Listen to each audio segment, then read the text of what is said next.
টাকা দিলেই ঘর পিএমএওয়াই নিয়ে গুরুতর অনিয়মের অভিযোগ সেঙ্গা কেন্দ্রের গোমা ব্লকের হরিপুর পঞ্চায়েতে। গৃহহীন এবং গরিবদের জন্য কেন্দ্রীয় সরকারের এই প্রকল্পে চলছে দুর্নীতি। ঘর পেতে হলে দিতে হচ্ছে টাকা। এই অভিযোগের পর এলাকায় তীব্র প্রতিক্রিয়া।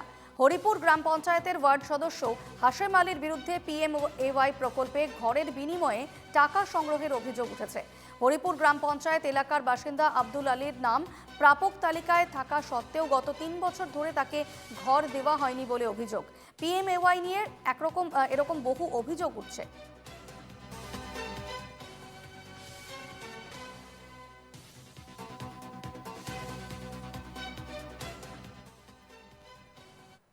মোৰ মাকৰ নামত ঘৰ আছিল।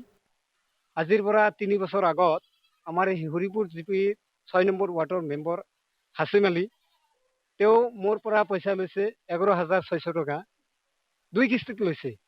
প্ৰথম মোৰ মাকৰ নামত কাটি আমাৰ মৃত্যু চাৰ্টিফিকেট বনাব লগা হ'ল। বনাই দিলোঁ। তাৰপিছত তাক ৬,০০০ টকা দিলোঁ। আকৌ তেওঁ কৈ আছে বোলে তোমাৰ ছেপ্টেম্বৰ মাহত পইচাটো সোমাব, তোমাৰ নামত ঘৰ আহিছে, তুমি পইচা দিব লাগিব।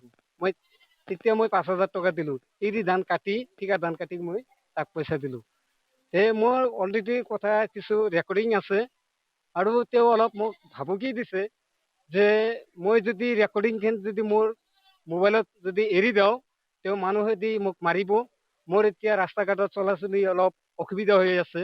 মই অলপ তাৰমানে ভয় পাইছোঁ যে মাৰিব পাৰে। মই পিলপিলি চলাওঁ, বেলেগৰ পিলপিলি চলাওঁ, কোনোবাই ষড়যন্ত্ৰ কৰি মাৰিব পাৰে। তেওঁ গাড়ীত কৈছে, গাড়ী চলাই যাই আছে আৰু মোক কৈছে তই যদি সঁচাকৈ তই এৰি দিছা তোক মই সঁচাকৈ তোক ৰাত কৰিম।